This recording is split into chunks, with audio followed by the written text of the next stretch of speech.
भैया जानते हैं पूजा किसकी होती है? अरे चित्र की पूजा नहीं होती है, चित्र चाहे जितना बढ़िया हो, पूजा चरित्र की होती है। अच्छा, राम और रावण में कोई अंतर है? राम जी से ज्यादा धनवान था रावण। भाई सारी सोने की लंका थी उसकी। राम जी के एक सर था रावण के। हाँ, सोने के भवन बने थे लंका में। रावण बलवान कितना था जानते हो आप लोग? जब जलता था तो ये पृथ्वी डगमग डगमग हिलती थी, और रावण अगर गर्जना करते तो देवलोक की स्त्रियों के गर्भपात हो जाते थे। इतना बलवान था, लेकिन उसकी पूजा नहीं होती है। पूजा राम जी की होती है। क्यों? रावण का चरित्र बढ़िया नहीं था, और राम जी का चरित्र बहुत बढ़िया है। चरित्र की पूजा होती है। आप घर से खाली चले जाओ, अगर आपका चरित्र बढ़िया है जगह जगह पर पूजा होगी। अगर चरित्र बढ़िया नहीं है, कोई दरवाजे पर बैठने नहीं देगा। अरे हमारा चित्र भले ही बढ़िया न हो, लेकिन चरित्र बढ़िया होना चाहिए। ये भाव जब होगा तब आपकी पूजा होगी। बोलो चरित्र बढ़िया अपनाओ। देवराज इंद्राज चंद्रमा से कहता है, चंद्रमा क्या मेरी सहायता कर सकते हो? चंद्रमा ने कहा हाँ। कहा ऐसा करो, तुम मुर्गा बन जाओ।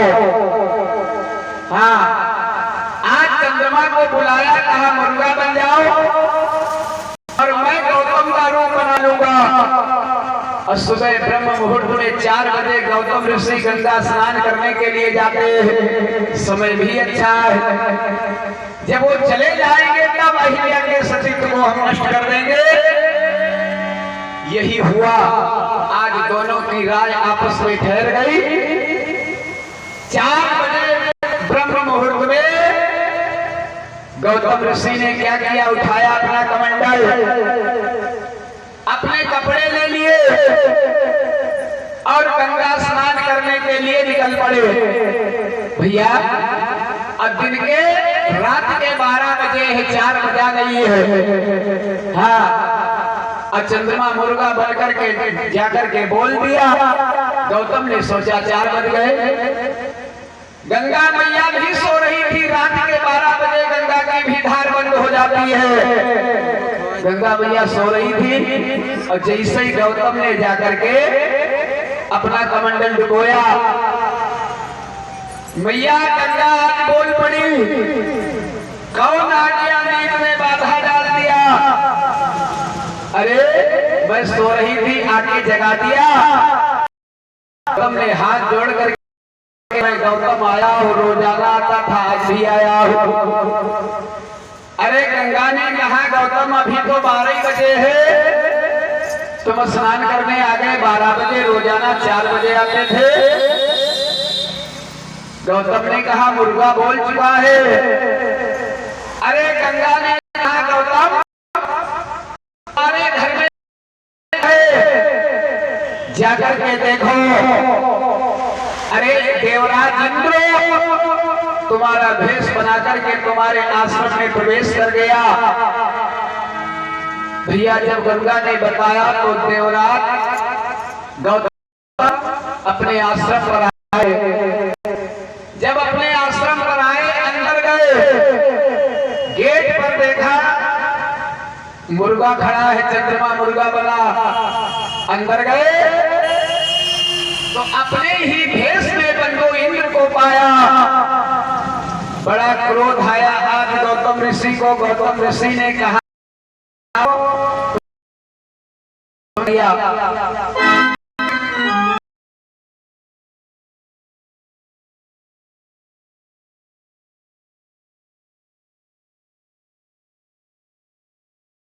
लोग जाते हो।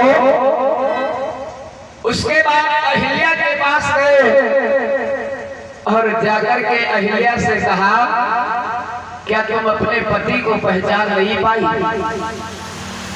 क्या कपड़ों से तुम अपने पति को पहचानती हो?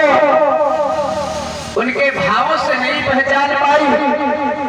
अरे 4 बजे का समय बंधु माताओं बहनों भाइयों, 4 बजे का समय भगवान की पूजा समय हो।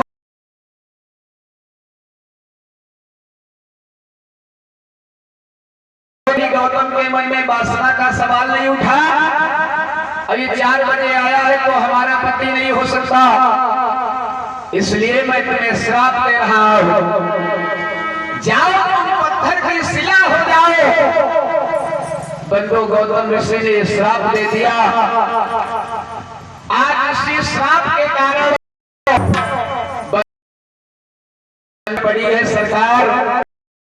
आपके चरणों की रज चाहती है, आपके चरणों की रज लग जाए, समझ लो इसका उद्धार हो जाए। कि गौतम नारी श्राप बसो उपल देह धरी।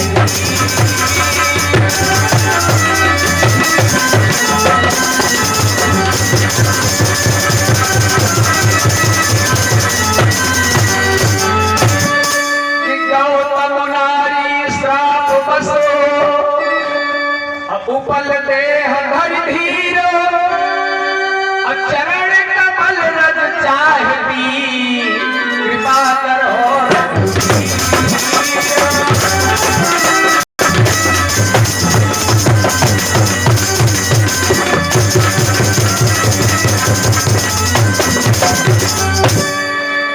बंधु भगवान राम ने कहा, गुरुदेव देखो बंधु, क्षत्रिय ब्राह्मणों का कितना सम्मान करते इस कथा से आपको सुनने को मिलेगा।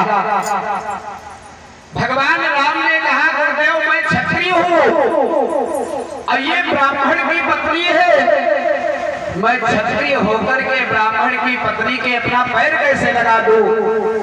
वारे प्रभु, इसीलिए तो भगवान मर्यादा पुरुषोत्तम कहे गए। भगवान राम हमारी आस्था है, प्यार है। बंधु हमारे सर्वस्व भगवान राम है। जरा विचार करो, भाव देखो। कह रहे हैं मैं क्षत्रिय हूँ, ये ब्राह्मण की ही पत्नी है, इसके मैं पैर कैसे लगा दूं? अरे विश्वामित्र जी ने कहा, राम तुम्हारे भाव बहुत अच्छे हैं, लेकिन अगर आप अपना पैर नहीं लगाओगे तो इसका उद्धार नहीं होगा। आपके पैर लगाने से ही इसका कल्याण होगा। अब कल्याण जो करता है वो पूजनीय होता है, इसमें कोई दोष नहीं है। बंधु जब मिली तो भगवान राम ने क्या किया? अपने पैर की रज पत्थर की शिला में लगाया। जैसे ही आज भगवान का पैर लगा, अहिल्या का उद्धार हो गया। कि परसती पतो पावनो, जैसे ही पैर लगा सुंदर नारी रूप में सामने खड़ी हो गई भगवान के। भगवान ने कहा, देवी मैंने तुम्हारा उद्धार किया, तुम अपने पति के पास चली जाओ। तुरंत अहिल्या बंधु गौतम के पास चली गई। विश्वामित्र राम और लक्ष्मण को लेकर के कुछ आगे बढ़े। क्या देखा? पतित पावनी गंगा, आज गंगा बह रही है। राम जी ने कहा, गुरुदेव ये बताओ, पतित पावनी गंगा मैया बह रही है कि गाधी सुन सब कथा सुनाई, यही प्रकार सुरसरी मैया।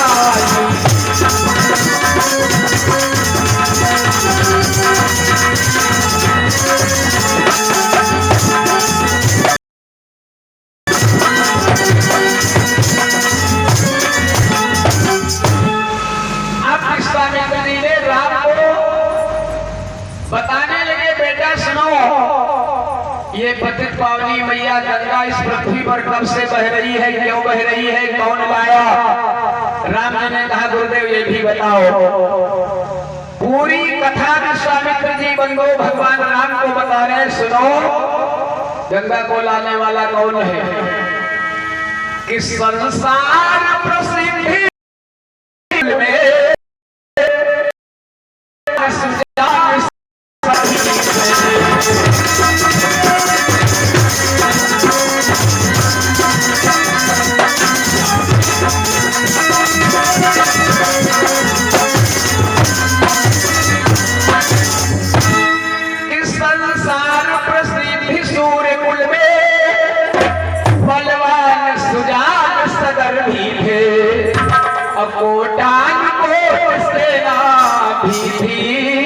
और साथ सहस्त्र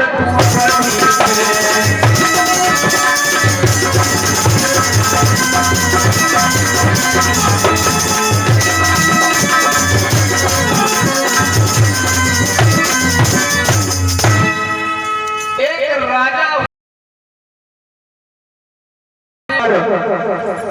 महाराज सगर के 60,000 पुत्र थे। आजकल लोग कह रहे हैं जनसंख्या बहुत बढ़ रही है। पहले के एक राजा के 60,000 पुत्र हुआ करते थे। विचार करो ये सब कहाँ रहते थे? राजा सगर के 60,000 पुत्र। बंधु एक बार राजा सगर ने विचार किया हम सब अश्वमेध यज्ञ करें।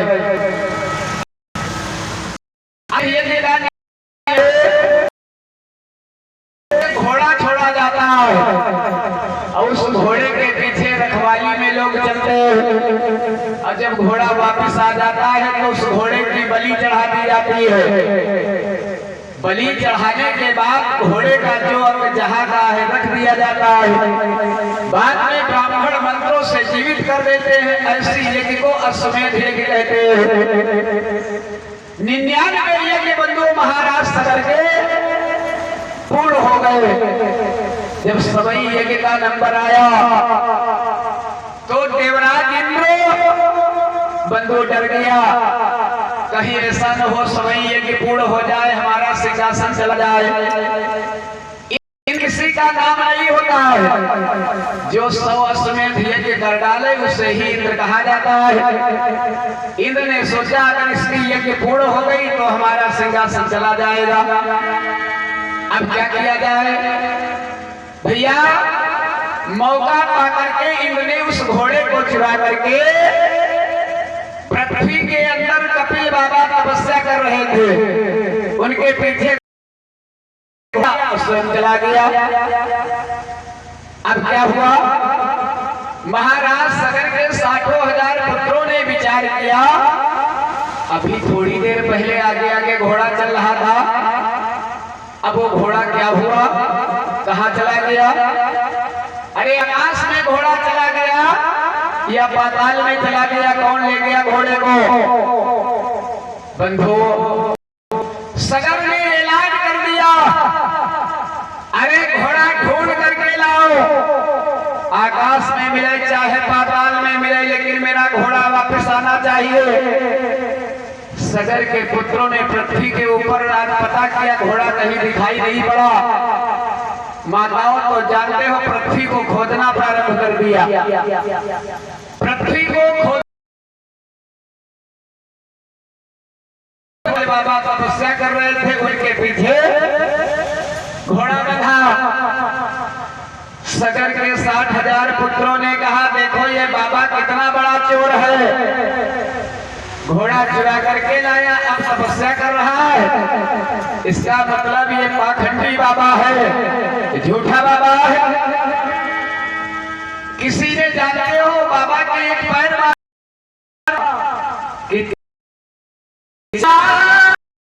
वचन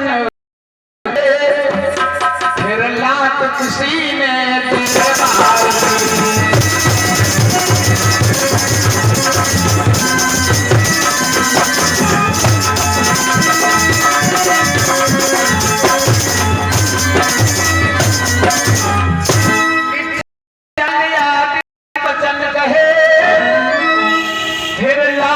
किसी ने दे मारी और समझा दे सक है यही चोर फिर आए गुस्से